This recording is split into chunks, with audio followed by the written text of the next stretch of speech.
Belarus across the globe in 9 languages, 24/7, online, FM and satellites. Radio Belarus International, bringing Belarus closer.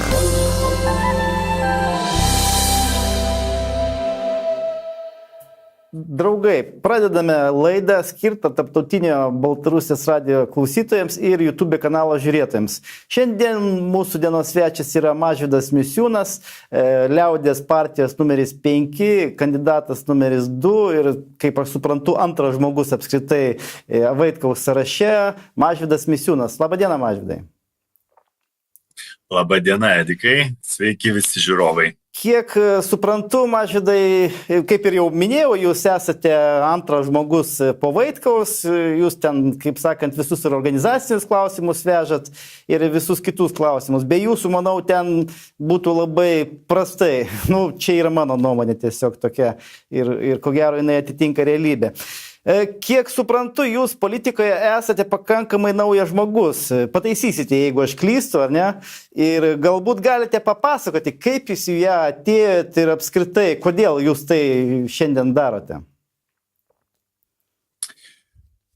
Taip, labai toks netikėtas klausimas apie save. Aš labai nemėgstu šnekėti iš tikrųjų, mėgstu kaip daugiau kiti šneka apie mane ir būna gerai, jeigu dar gerai šneka apie mane, nes aš dirbu advokatu ir dažniausiai advokato žmonės apskritai apie advokatus nelabai gera yra nuomonė ir iš tikrųjų kartais yra pagrįsta dėl to, kad vis dėlto advokatai jie tokie labai individualistai ir reiškia dirba tą darbą, kur vis tiek viena šalis ginčia yra pralaimi ir jeigu tu esi toj laimėtojų pozicijoje, tai tu faktiškai visą laiką įsigyji priešą, bet kokioj byloj.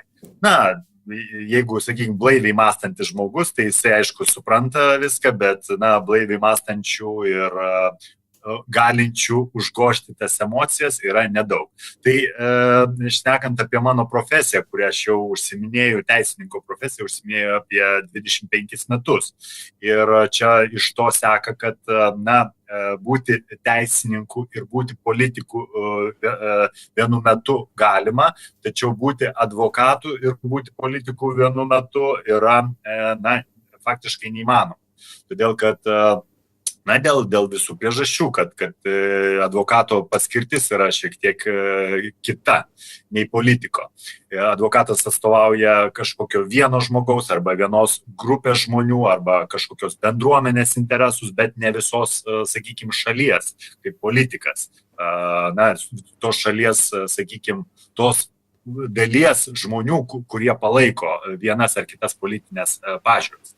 Tai šnekant apie dabar, apie kaip aš atsidūriau politikoje, tai iš tikrųjų politiką aš visuomet domiuosi, todėl kad, mano manymu, mūsų įtakoja politika kasdieną, mano darbe jie tiesiogiai politikai daro įtaką, nes jie priiminėja įstatymus, kurie kartais tu pasižiūri, kad tiesiog ten sukurti įstatymai be jokio teisinio, sakykime taip, be jokios teisinės išminties ir be jokio teisinio raštingumo ir įstatymas parašytas taip, kad tu jo nesupranti ir tada kvestionuoji, kodėl iš tikrųjų pas mus taip vyksta, kad priimama vos ne ten tūkstančiai per metus įstatymų ir vienas įstatymas keičia kitą įstatymą ir tobulinamas, bet niekaip netrandamas, reiškia, tas aukso viduriukas kažkoks tai ir toli gražu net mes prie jo net neartėjam. Tiesiog padarytas toksai chaosas, galima sakyti,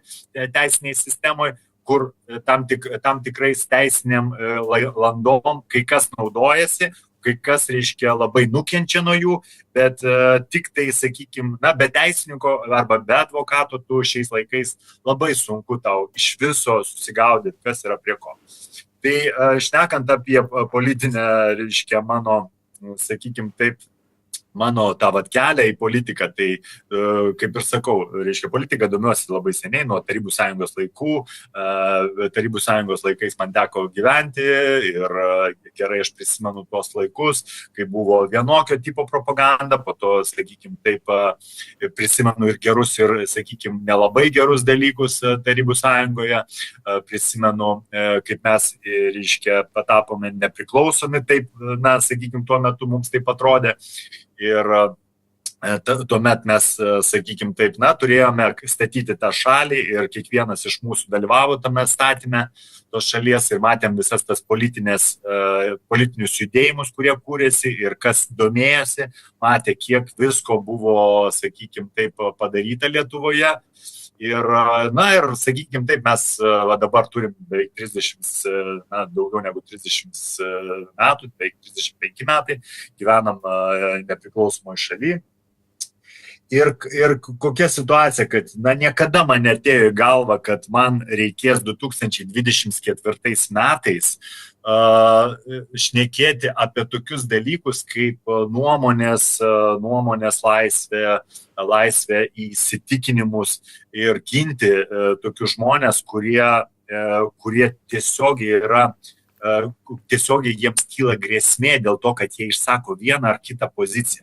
Tai tokios situacijos aš neprisimenu net Tarybų sąjungos laikais.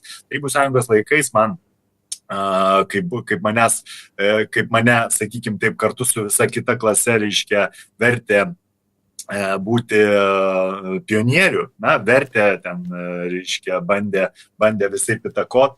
Na, man kažkaip užteko drąsos ir pasakyti, kad ne, aš nebūsiu pionieriu, aš nesutinku su šita, reiškia, ideologija. Vat matot, o man kažkaip, reiškia, aš tuo metu, na, sakykime, buvau pirmą komuniją praėjęs su močiute ir mes vaikščiojom bažnyčią, aš patarnaudavau bažnyčiai, man buvo įskiepytas šeimoje toksai, na, vis tiek toksai religingumas toksai ir man tiesiog aš nesupratau, kaip gali, reiškia, būti komunizmas ir sakykime, tikėjimas Dievui, kur vienas kitam, sakykime, taip dalinai prieštarauja. Na ir aš tada išdrįsau vis dėlto pasakyti, kad aš nebūsiu pionierium ir, na, mano mokytoja, reiškia, tiesiog, reiškia, buvo pakus, apšalus, nes visa klasė, aišku, reiškia, patapo tais pionieriais. Aš pasakiau, kad aš nenoriu, aš buvau paliktas, reiškia, vienas klasiai, reiškia, galvoti, kokią nesąmonę padariau. Kviesti buvo mano tėvai, o mano tėvai buvo tuo metu milicininkai abu ir juos drąsiai galėjo išmesti iš darbo už tokį sūnaus poelgį ir mano tėvai buvo pakviesti į mokyklą ir, reiškia, jie bandė pasakyti, kad mane pertikintų kažkaip. Tačiau mano tėvas, na, niekada man nieko apie tai nepasakė, tiesiog pasižiūrėjo mane ir nieko nepasakė, todėl aš prisimenu tos laikus, kad netgi tada tu galėjai, reiškia, pasipriešinti tam tikriems dalykams. Ir nors ir kaip buvo baisu, bet vis tiek tu jokių pasiekmių neturėjai. Dabargi mes matom, kad na, tai visiškai nėra taip. Mums jau pradėjus politinę veiklą, mums atvirai yra grasinama, reiškia, su mumis susidoroti, nužudyti ir kiti visi grasinimai. Čia iš tikrųjų niekada tau netrodo, kad tai yra rimta, kol tu pats su tuo nesusiduri, kol tu pats nejauti, reiškia, tokių grasinimų iš kaimynų, iš artimųjų, iš nežinomų kažkokių žmonių. Tai, na, tokioj šaly mes atsidūrėm. Ir kažką reikia keisti, supratau, jūs kažką reikia būtinai keisti, nes toliau taip gyventi neįmanoma, ar ne? Aš sutinku su jumis pilnai. Mes irgi tą visą praėjom, tą visą mobbingą dabar, tai populiarus toks madingas žodelis, mobbingas, ta prasme, kad toks spaudimas psichologinis, taip. Tai dabar... Visiškai. Dabar mes su jumis turėjome vieną bendrą situaciją susijusią su VRK, su Vyriausia rinkimų komisija. Jie mane apskritai nuėmė iš rinkimų maratono, mane eliminavo. jūs eliminavo iš vienmandatės apylinkės, kur aš manau, jūs galėjot kažkam tai gerai pagadinti planus. Ten dabar be jūsų turbūt kažkas rankom trina ir kažkas jau turi visų šansus laimėti. Tai vat VRK taip labai įdomiai kažkaip tai dirba, prisidengusi kažkokiais tai argumentais, kada jiems naudinga, jie priima vienus sprendimus, kada nenaudinga, jie priima kitokius sprendimus. Ką jūs manote apskritai apie VRK darbo kokybę? Kaip jūs galvojat, Mažvydai? Žinot, šita tema pastaruoju metu yra viena dažniausių iš viso šnekant apie rinkimų visą mūsų sistemą. Vyriausioji rinkimų komisija, be abejo, jinai užima pačią svarbiausią funkciją mūsų rinkiminiai sistemoje, todėl kad jie yra, kaip teisėjai, aukščiau netgi už teisėjus. Kodėl sakau aukščiau?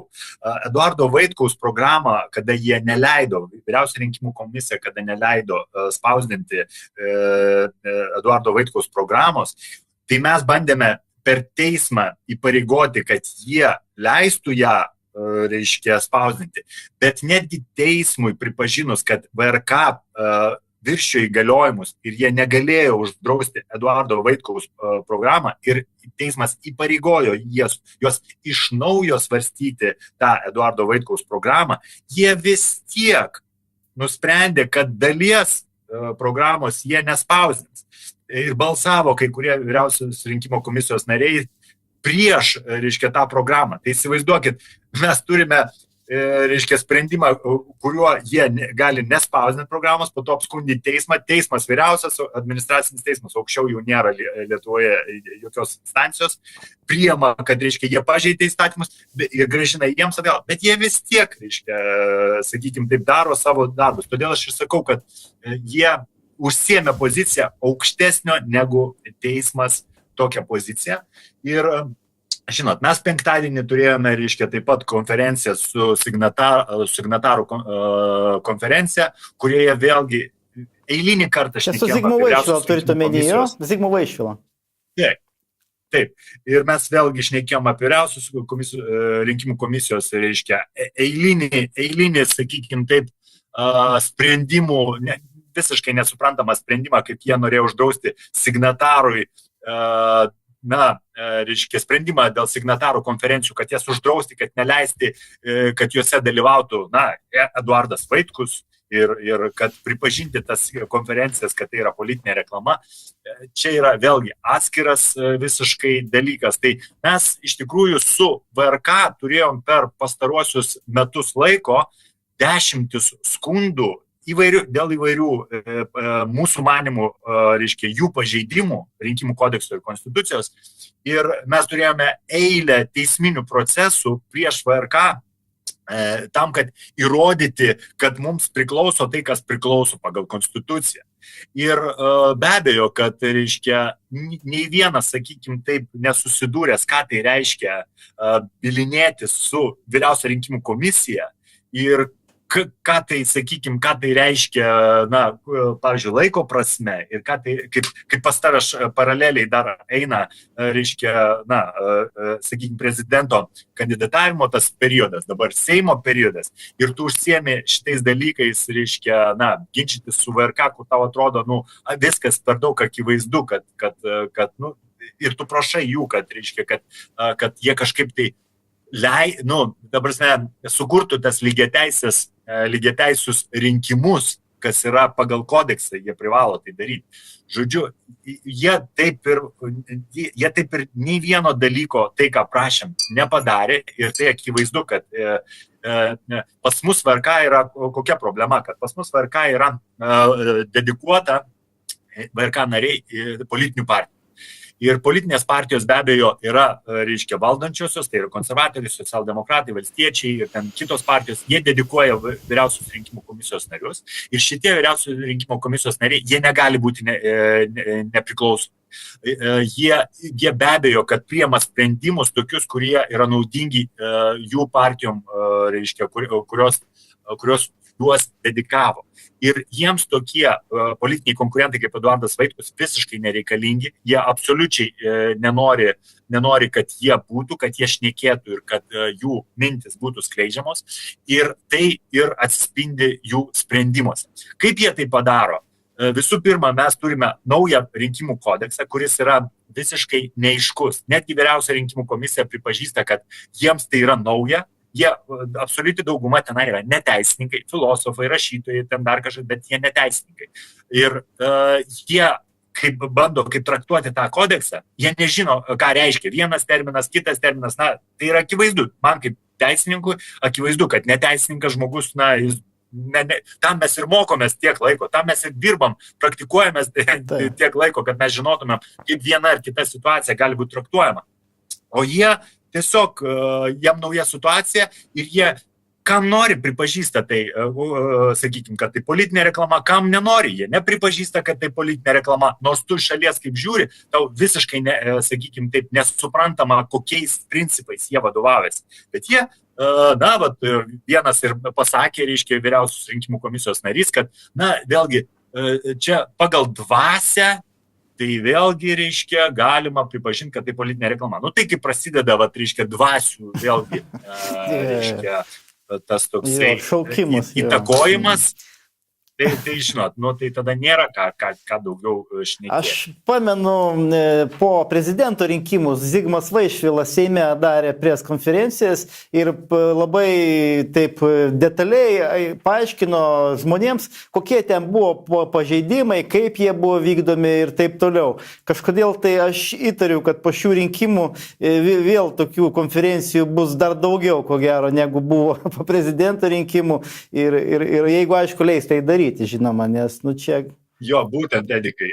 Problema ta, kad jie nori uždrausti tas signatarų konferencijas ir kad jų iš viso arba nebūtų, arba jie mes patys net kvestionuojam, ką jie nori padaryti. Jie nori, kad ten nebūtų tose konferencijos šnekama apie kažkokias tai aktualias politinės problemas Lietuvoje ir kad juose negalima būtų, reiškia, kviesti vieno ar kito kandidato, kaip Eduardo Vaitkaus, ar kaip jie įsivaizduoja jas uždrausti, kas yra, nesuprantama. Vienas iš valstybės, sakykime taip, kūrėjų, Zigmas Vaišvila, jam pagal įstatymą duota, sakykime taip, organizuoti tokias konferencijas, jisai be abejo, kad juose šneka apie aktualius politinius klausimus ir apie ką daugiau šnekėti, ne apie madagį, tu negali šnekėti apie orą ar dar kažką, be abejo apie politinius dalykus ir tuos klausimus keliant, jisai kviečia visus kandidatus, nei vieno neignoruoja ir kviečia, bet visi kandidatai, jie bijo šnekėti šitom temom, todėl kad žino, kad jos nepatogios. Eduardas Vaitkus be abejo sutinka, jisai dalyvauja, tačiau vyriausia rinkimų komisija tada pasako, žiūrėkit, nedalyvauja nei vienas išskyrus Eduardą Vaitkų, todėl tai yra politinė reklama. Ir jie nori atitinkamai uždrausti šitas konferencijas, tai jų gali tiesiog nelikti. Ir tada tau automatiškai išsiveda paralelė, kad jeigu per Seime mes negalime šnekėti apie tam tikrus politinius klausimus, tai tada iš karto, man tai čia yra Sovietų sąjunga, ten Chruščiovas, kur ten žmonės, reiškia, tik tai virtuvėse šnekėdavo apie tam tikrus dalykus, o reiškia, sakykime, visuomeniai, tu negali kelti tų klausimų. Ir čia yra labai baisus dalykas. Iš tikrųjų, aš su šito dalyku, sakykime, su šito absurdu dabartiniai Lietuvoje susiduriu tarp savo artimųjų. Sakykime taip, kur man sako atvirų tekstų Mažvydai, sako, kai kuriom temom nereikia šnekėti, negalima šnekėti kai kuriom temom. Ir mane vis tiek daugiau mažiau žmonės, su kuriais aš bendrauju, mane, reiškia, pažįsta, bet jeigu jau man sako tokį dalyką, kad negalima šnekėti tam tikrom temom, man kaip tik yra dar didesnis noras apie šitas temas šnekėti, jas kelti ir aš nesuprantu, kaip mes daėjom iki tokio dalyko, kad tu negali šnekėti, tau tabu yra šnekėti apie tokius dalykus, kaip, kvestionuoti klausimų dėl karo, kvestionuoti klausimų dėl valdžios valdžios, sakykim taip, kad valdžia gali būti, kad mūsų užgrobus yra. Kadangi aš esu Algirdo Paleckio bendražygis ir aš jau nebesistebiu, suprantat, tokiais klausimais. Ir tą aš jau stebiu senai, matau, kas su Algirdo atsitiko, kas su juo prieš tai buvo. Ir manęs jau nebestebina. Tik tai blogai, aišku, apie tai mažai žmonių žinojo. Siauras ratas žmonių apie tokias problemas tik suprasdavo. O visi kiti žmonės gyveno tam per rožinius sakinius susidėję tam gražiam spalvotam pasaulį. Ir panašu, kad dabar būtent dėl šitos sudėtingos situacijos, kuri dabar yra su Rusija, tos varštelius jie vis stipriau sukinėja. Tai matome jau apie šią situaciją, su jumis pakalbėjome apie VRK varštelį sukinėja. Sekantis varštelis, tai čia tas atvejis, kada Lietuvos administratoriai matomai priėmė sprendimą, kad liaudės partijos neprileisti prie rinkimų ir neleisti jiems, neleisti surinkti 5 procentus, taip. Ir nesenai išjungėgi Kazimiero Juraičio kanalą su 11 tūkstančių prenumeratorių, paskui prieš 2 dienas Eduardo Vaitkaus kanalą YouTube nugesino, kuriuose būdavo virš 100 tūkstančių peržiūrų ir tas kanalas labai sparčiai augo. Ir matosi, kad vyksta gana tikrai stiprus spaudimas, stiprus toks informacinis karas, gal net galima pasakyti, ir jie bijo tokių žmonių kaip jūs turbūt, kaip mes, tokių žmonių, kurie gali realiai šitose rinkimuose gana neblogai surinkti. Ką jūs manote apie šitą informacinį karą, apie visą šitą situaciją, Mažvydai? Edikai, čia viena iš priežasčių, kodėl aš prieš metus laiko, dabar jau beveik metai laiko, kaip aš pasiūliau Eduardui Vaitkui savo pagalbą, teisinę pagalbą nemokamai, todėl kad aš pamačiau, kad žmogus yra tiesiog ignoruojamas ir nesiskaitomas su jo tiesiog kaip žmogaus nuomonė. Ir nežiūrint dabar tai, apie ką jis kalbėjo, nes nesvarbu, ar tai tau patinka, tai nepatinka, ne apie tai kalba apie tai, kad tiesiog žmogus turi teisę išsakyti savo nuomonę ir jis neturi būti cenzuruojamas, neturi būti, jo ta nuomonė kažkaip tai, draudžiama.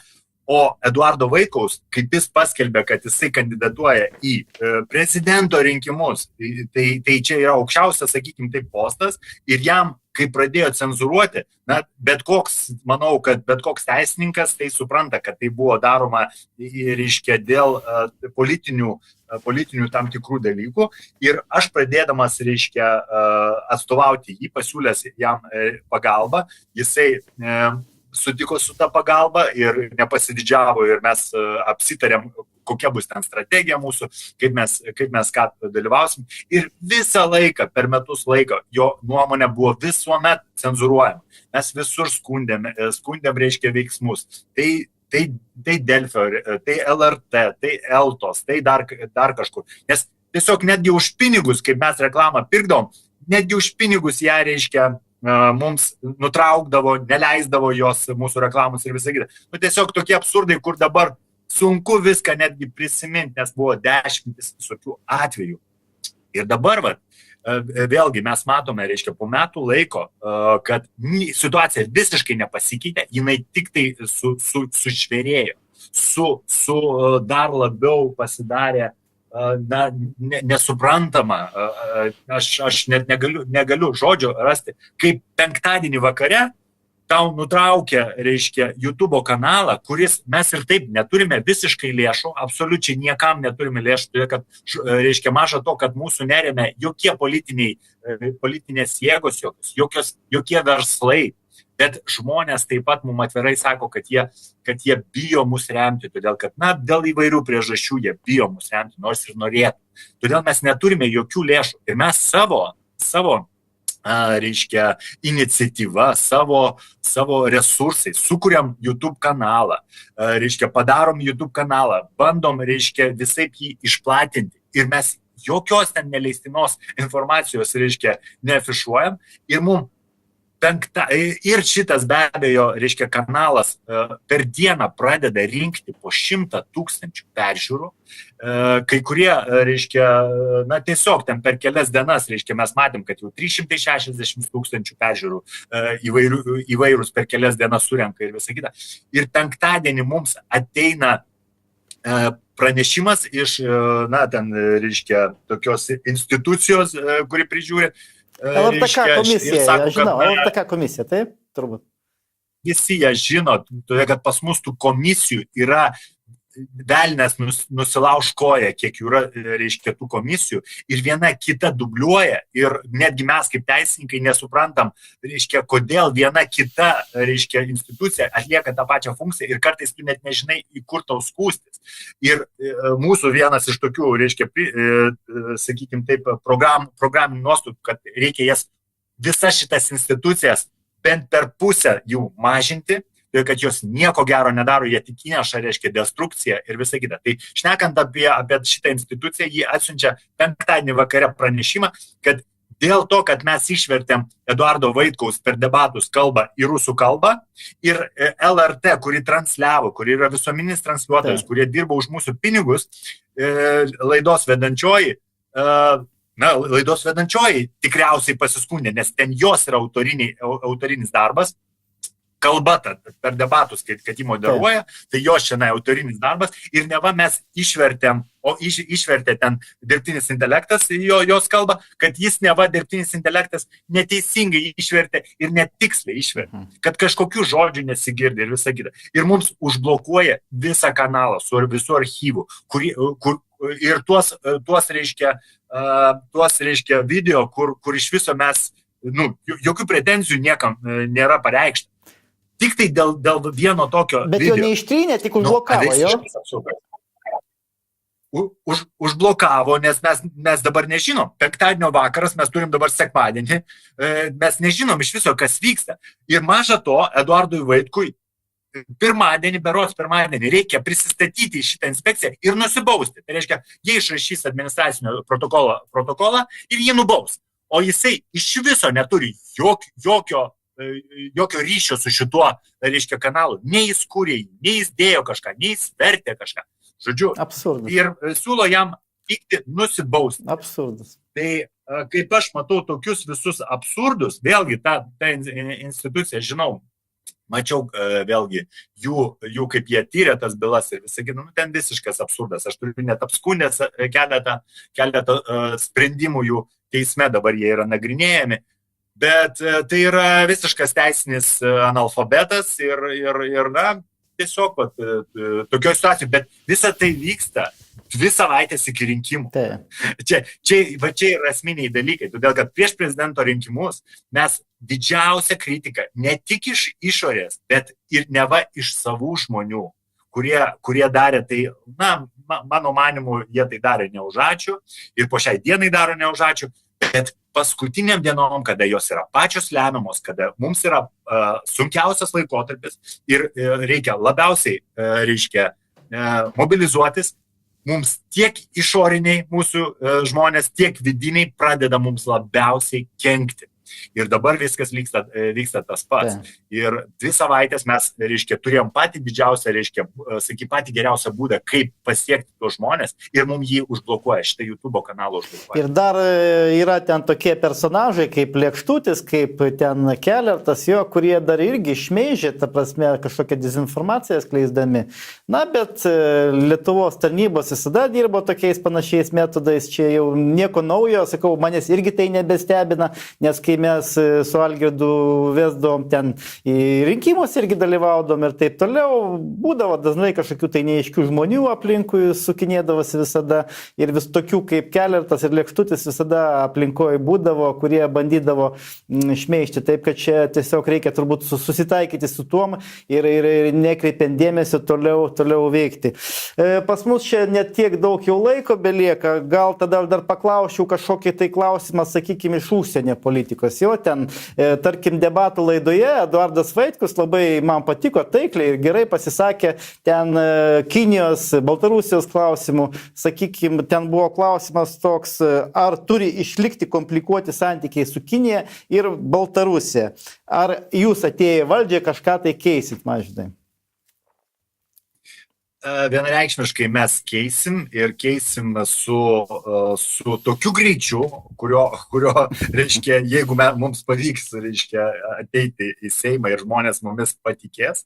Aš manau, kad tas greitis bus tiesiog, reiškia, niekada nebuvo, reiškia, tokiais greičiais dirbama, todėl kad kiekviena diena mums dabar yra svarbi ir mums jau metai laiko, kad kiekviena diena yra labai svarbi ir per, sakykime, taip, ir dėlsti mes daugiau negalim. Žodžiu, ką aš dabar matau, reiškia, per debatus mes tik tai galim pamatyti, nes mes esame juk ne sistemoje šitoj.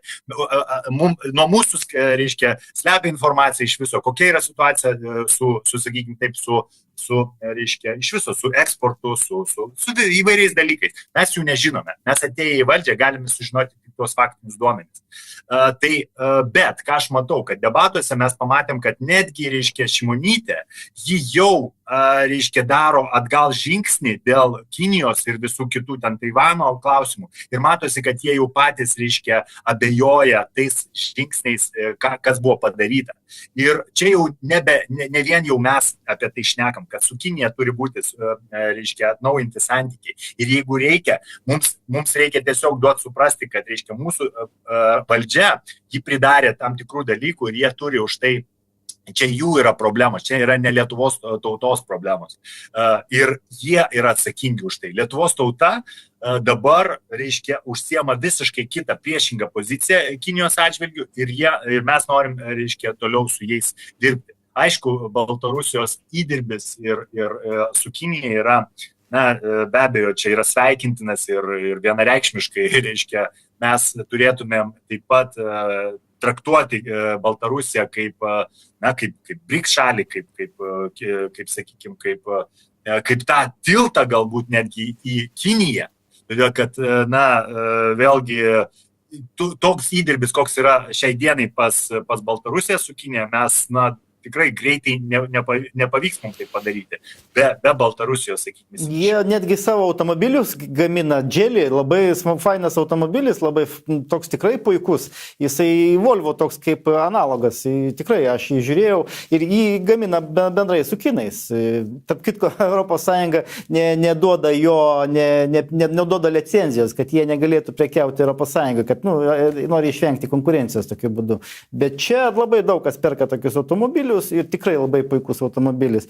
Ir pabaigai galbūt tada, Mažvydai, kokią žinutę norėtumėt pasiųsti savo rinkėjams? Galbūt tada dar, čia būtų paskutinis klausimas. Tai žinot kaip, rinkėjams aš kiekvieną dieną su mūsų rinkėjais bendrauju ir jau tai vėlgi, nežinau, su 1000 žmonių ir aš visų pirma, aišku, visiems jiems, nespėju galbūt padėkoti, nespėju už tą paramą ir prisidėjimą, bet kartu aš matau labai tokį dalyką, kad baimė yra apkaušius tiesiog žmonės, reiškia, net fizinė baimė kažkur tai eiti, sakykime, kažkam tai pasakyti, kad tu palaikai Eduardą Vaitkų. Ir ta baimė iš tikrųjų tai aš suprantu, iš kur jie ateina. Mes kiekvienas gyvenam savo aplinkoje ir ta aplinka, reiškia, mes kiekvienas metam iššūkį sistemai, galima sakyti. Tai čia pradedant nuo valdžios, bet į valdžioj kas pas mus yra ir bankai, ir teisėsauga, ir daug visokių, reiškia, daug visokių struktūrų.